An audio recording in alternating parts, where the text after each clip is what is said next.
Так сейчас выглядит соборная мечеть в Акмесджите. Основные строительные работы здесь уже завершены, сейчас идет чистовая отделка. Выполнено утепление, подведены все инженерные сети. Кроме непосредственно мечети, на территории выстроены административные и гостевые комплексы. Соборную мечеть крымской столицы отличает уникальный стиль, который объединил в себе разные черты и особенности разных эпох истории Крыма. Но главными остаются крымско-татарские мотивы, которые присутствуют повсеместно.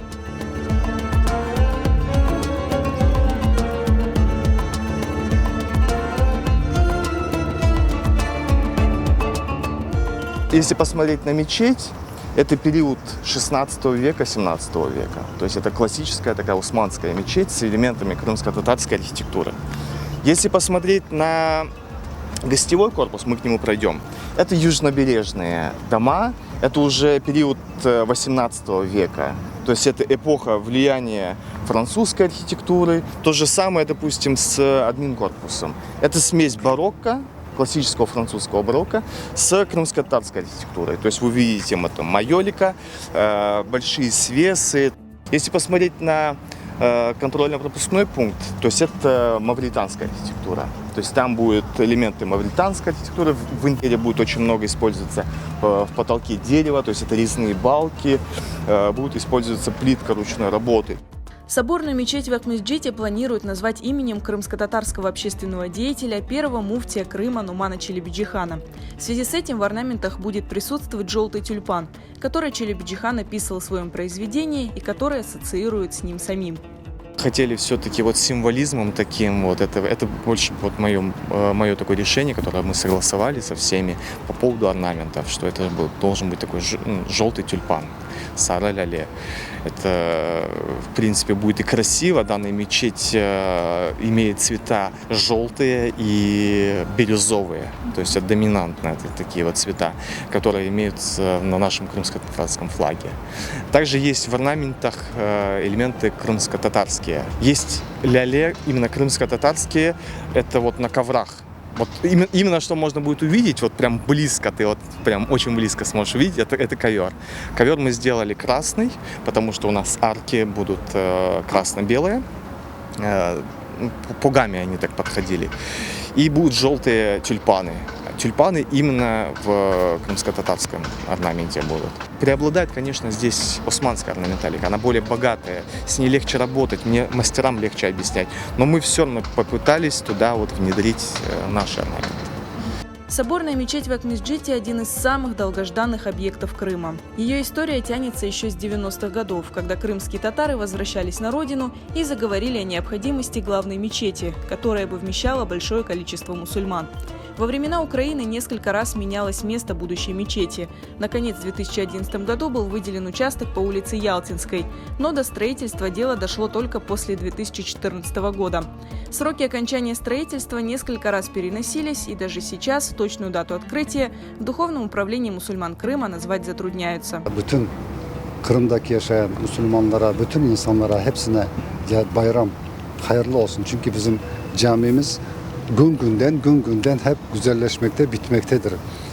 Doğrusunu söyleyecek olsam öyle bir gün yok, öyle bir vakit yok.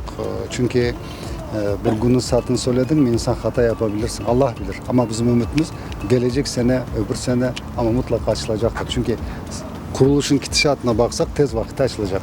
Генеральный подрядчик строительства российский, но все основные работы по отделке выполняют турецкие специалисты.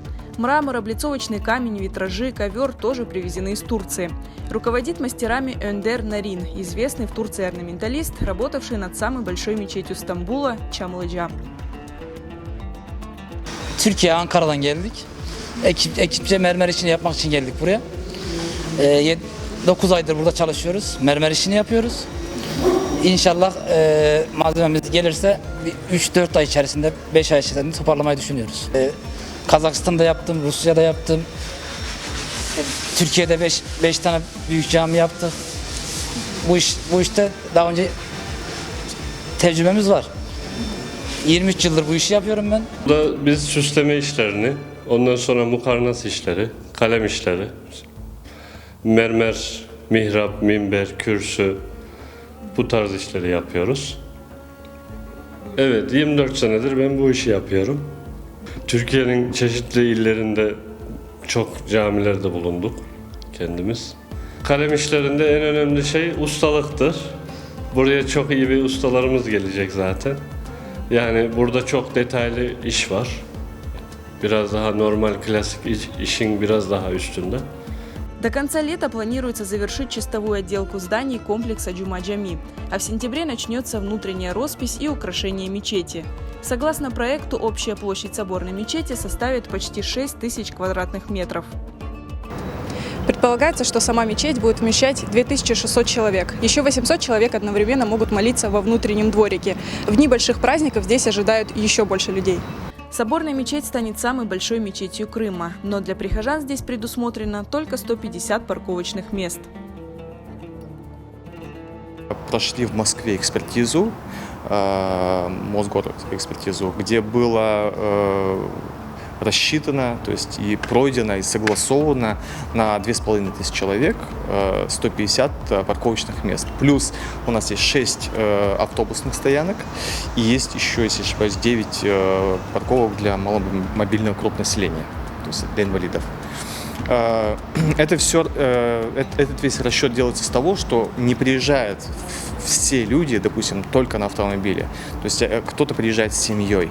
Очень многие люди приезжают на общественном транспорте. Большие праздники, возможно, будет небольшие заторы при выездах, но было решено то, что во время таких праздников будет устанавливаться ДПС, и они будут потоки перенаправлять. На территории комплекса планируется также открыть музей исламской культуры. Вход в мечеть будет свободным для всех.